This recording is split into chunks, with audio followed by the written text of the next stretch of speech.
Alors quand je dis soufflette, la soufflette, ben, c'est ça. Je tire un peu l'eau, voilà, et je fais tous les orifices. Il y en a un paquet. Comme celui d'essence, les survêtements, hop là. Ralenti. Ça va où ça? Enfin, je fais tout quoi. Ici la fameuse mise à l'air, enfin mise à l'air, l'arrivée d'huile de l'autolube qu'il faut boucher quand on n'a pas l'autolube. Et effectivement ça arrive directement à l'admission. Hein. Si vous ne bouchez pas, ça vous fait de l'air en plus directement dans l'admission. Voilà, et je fais donc ça, tous les gicleurs, toutes les pièces en gros. Hein. Et ça marche bien. Voilà, tout est prêt pour le remontage. Alors, avec cette huile fine, l'huile de vasine, j'ai huilé les joints toriques, là, sur la vis de ralenti et le starter. Non, pas le starter, la vis d'air. J'en ai mis un chouïa sur chaque filet, autant les gicleurs que tout ce qui se visse. Hein. J'en ai mis aussi un poil là, surtout sur les joints. J'ai badigeonné le joint de cuve. Là les anciennes vis, là les nouvelles. J'ai monté déjà l'aiguille donc au cran du milieu. J'ai badigeonné d'huile le bord. Plus ça aussi, un peu d'huile. Ça va pas gêner au démarrage. J'ai monté le chapeau. Le joint que j'ai huilé aussi, vous voyez, ça brille. Par contre, c'est pas croyable, j'arrive pas à avoir une image claire et pourtant on est presque au soleil là. Je me demande si c'est pas dû au fond blanc. Bien possible ça. Hein. Je vérifie ça quand même. Et voilà, donc on va donc passer au remontage. Et le remontage, ben, ça commence par tout ce qui est gicleur, pointeau, siège, tout ça, tout ce qui est là-bas dedans au fond de cuve. Et flotteur, bien sûr. J'ai graissé aussi là. En fait, les joints toriques, là, je les ai vérifiés, hein, ils sont ni fendus, ni craquelés, ni aplatis. Sinon, il faut les changer. De toute façon, ça peut se changer une fois monté. Hein. Après, c'est...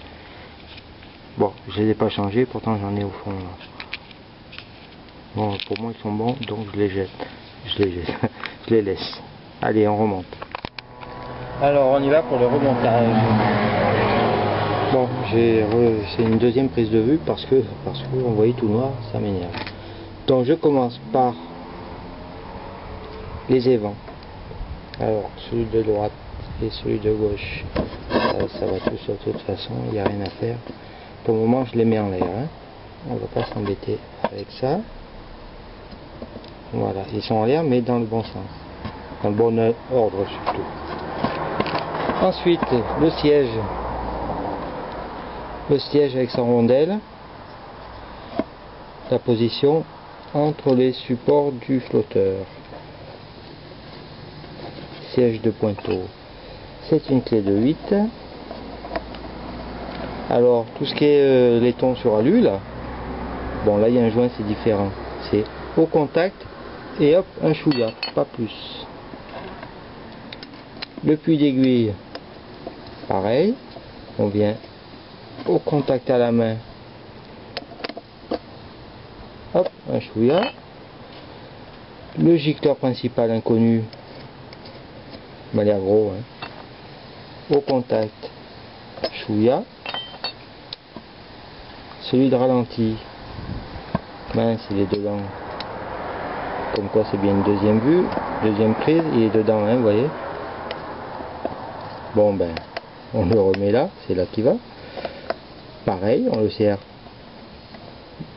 Tac, pas plus, parce que sinon au prochain redémontage, ben, vous pouvez toujours courir pour le rattraper.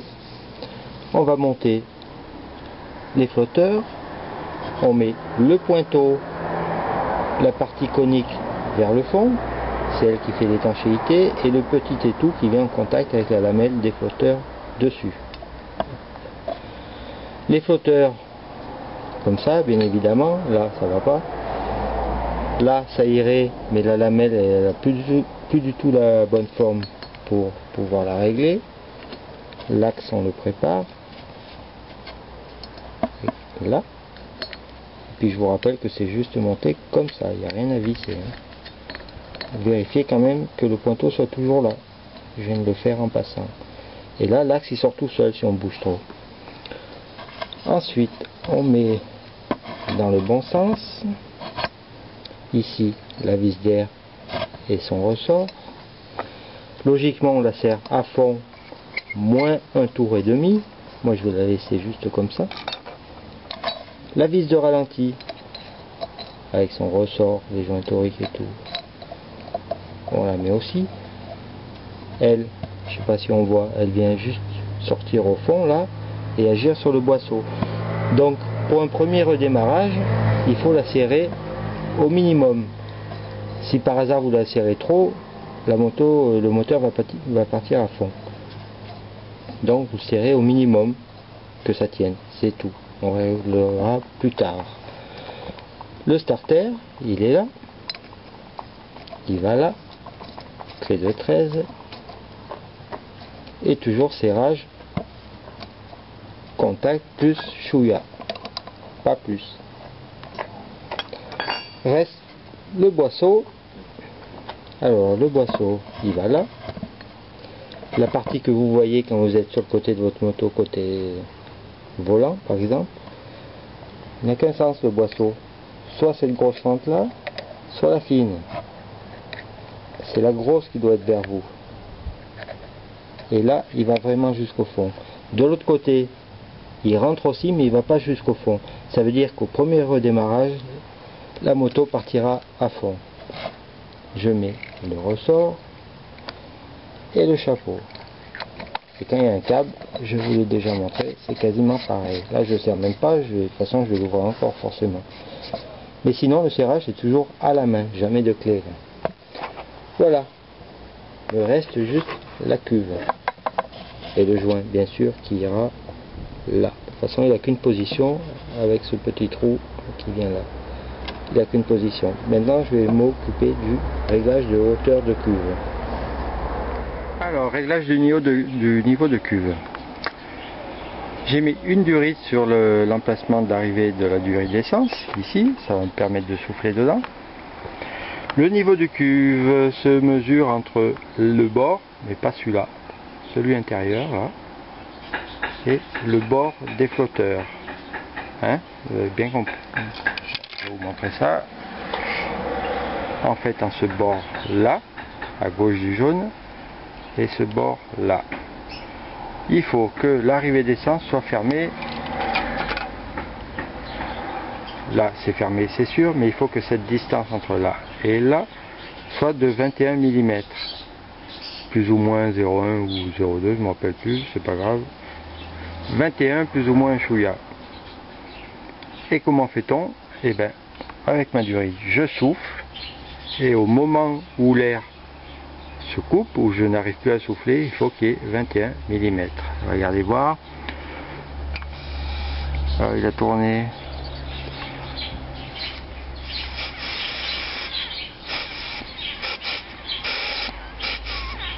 Bon, j'ai exagéré exprès pour vous montrer. Donc voilà, c'est comme ça que je fais. Donc je prends un petit bétonneau qui fera poids, et ça va me servir à mesurer, voir l'endroit où ça coupe.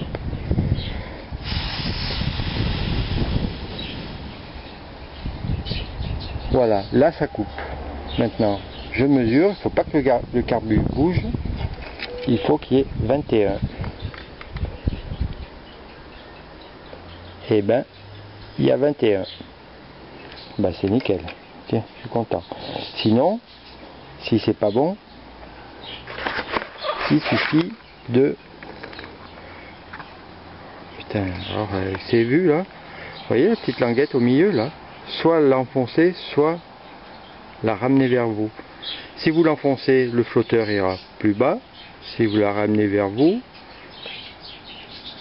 non, c'est l'inverse. Si vous la ramenez vers vous, le flotteur ira bien plus bas avant de fermer. Si vous l'enfoncez, même dans cette position-là, l'arrivée d'essence sera bouchée. C'est pas bon du tout. Hein. 21 plus ou moins 1, on dira. J'ai pas envie d'aller voir sur les fiches, mais ça ira. Mais bon, moi avec l'expérience, les deux que j'ai, c'est réglé à 26. Ben j'y peux rien, c'est comme ça. Une à 25, une à 26, c'est comme ça que ça marche le mieux. Mais c'est comme ça qu'on fait. Enfin, c'est comme ça que c'est le plus pratique.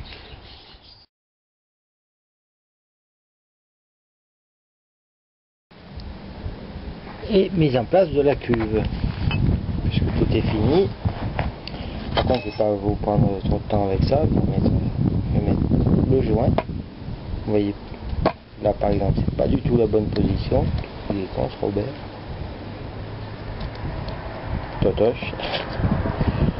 Le joint, la cuve, ben c'est pareil, il n'y a qu'une position.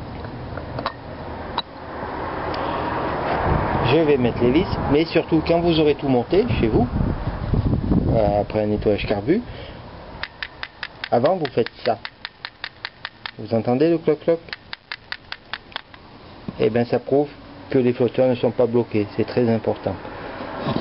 Voilà, ça ira donc pour le démontage, nettoyage, remontage carbu.